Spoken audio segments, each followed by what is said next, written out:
ஒரு 60க்கு 40 ஃப்ளாட் இருக்குது. 60க்கு 40 ஃப்ளாட் இருக்குது. மேலே வடக்கு திசை, கீழே தெற்கு திசை, சைடில் கிழக்கு திசை, இது மேற்கு திசை. இப்படி ஒரு ஃப்ளாட்டு நீங்கள்லாம் ஜோசியர் உங்ககிட்ட வந்துருச்சு.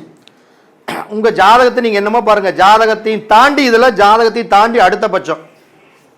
ஜாதகம் என்பது எதுக்கு நம்ம பார்க்குறோம் அப்படின்னா, நீங்கள் வாங்கக்கூடிய ஃப்ளாட்டு தெற்கு பார்த்த ஃப்ளாட் வாங்கலாமா, வடக்கு பார்த்த ஃப்ளாட் வாங்கலாமா, மேற்கு பார்த்த ஃப்ளாட் வாங்கலாமா, கிழக்கு பார்த்த ஃப்ளாட் வாங்கலாம்ங்கிறதுக்கு மட்டும்தான் இந்த ஜாதகத்தை அப்ளை பண்ணி வச்சுக்கிட்டு தலவாசல் வைக்கிறதுக்கு ஜாதகத்தையும் ஒரு 50% பார்த்து மிச்சம் இருக்கக்கூடிய 50% அந்த இடத்துடைய டைரக்ஷன் வச்சு தான் நீங்கள் முடிவு பண்ணணுமே தவிர ஜாதகத்தை வச்சு முடிவு பண்ணவே கூடாது. அப்படி பண்ணுனா தோற்று போயிடுவாங்க. இதில் நீங்கள் எந்த சைடில் வீடு கட்டுவீங்க? இப்போ நான் டெமோ காட்டிட்டேன். வடக்கு ரோடு, தெற்கு ரோடு, மேற்கு ரோடு, கிழக்கு ரோடு. இந்த இடத்துக்குள்ளே நீங்கள் திசை காட்டுங்க அருவி வைக்கிறீங்க. கிழக்கு, மேற்கு, தெற்கு, வடக்குன்னு இப்படி கிராஸாக காட்டுது. நீங்கள் எந்த திசையை பார்த்து வீடு கட்டுவீங்க? கிழக்கு பார்த்து கட்டவே கூடாதுங்க ஐயா. கிழக்கு பார்த்து கட்டினீங்கன்னா அது கிழக்கு தெற்கு தெற்கு அக்னி மூலை பார்க்க ஆரம்பிச்சிருங்க ஐயா. வீடு அக்னி மூலை பார்த்தா கடங்காரன் ஆயிடுவாங்க ஐயா. அப்போ அக்னி மூலையில் இந்த சைடு ரோட்டை கிழக்கு பக்கம் ரோடு இருக்குதுன்ட்டு நம்ம கிழக்குன்னு நினைக்கக்கூடாது. இது அக்னி மூலை பார்க்குற ரோடு. அப்போ இந்த இடத்த கிழக்கு பார்த்து வீடு கட்டக்கூடாது. அடுத்தது இப்போ வடக்கு பார்த்து வீடு கட்டலாமா? இது வடக்கு, இது கிழக்கு. இது நேர் பண்ணுறப்ப இதுக்கு பேர் வடகிழக்கு. அப்போ ஈசானியத்தை பார்க்கும், தண்ணி பார்க்கும். அப்போ இந்த இடத்த வடக்கு பார்த்து வீடு கட்டலாம். சரி, தெற்கு பார்த்து கட்டலாமா?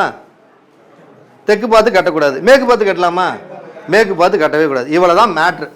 ஒரு இடத்த கிட்டத்தட்ட 17 டிகிரிக்கு பக்கம் பார்க்குது. ஆனால் எந்த கடனும் ஆகலை, நோய் வரல, குடும்பத்தில் சண்டை வரல, எந்த பிரச்சனையும் இல்லை. வீடு கட்டி 22 வருஷம் ஆகுது. இன்னும் இது வரைக்கும் ராஜயோக வாழ்க்கை வாழ்ந்துகிட்டு இருக்காங்க. ஆனால் சர்வசாதாரணமாக புதுசாக ஒருத்தர் வாஸ்து பார்க்குறவங்க போயிடணுன்னு என்ன சொல்லுவாங்கன்னா, அக்னி மூல பார்வை, உலகத்தில் இருக்கிறதெல்லாம் கூப்பிடுவான். கடன் ஆயிரும், ஓடி போயிடும், அங்கே படுத்துருக்கும், இங்கே தூங்கும். வாஸ்து நிபுணர்கிட்ட ஒரு டைட்டில் கேட்டிங்கன்னா சொல்லுவாங்க. எல்லா டைலாக்கையும் சொல்லுவான். ஓடி போகிறதுலேருந்து, புத்துநோயிலிருந்து, கைகள் ஒடிஞ்சு போகிறதுலேருந்து எல்லா தப்பாக எல்லா விஷயத்தையும் ஆட் பண்ணுவாங்க. எந்த மூளை கெட்டு போனாலுமே ஆகுனா கர்ப்பப்பை கோளாறு ஒன்று வந்துடும், புதுசாக நுரையீரல் ஒரு பிரச்சனை வந்துடும். அப்போ இடத்துடைய டைரக்ஷனை பார்க்கணும்.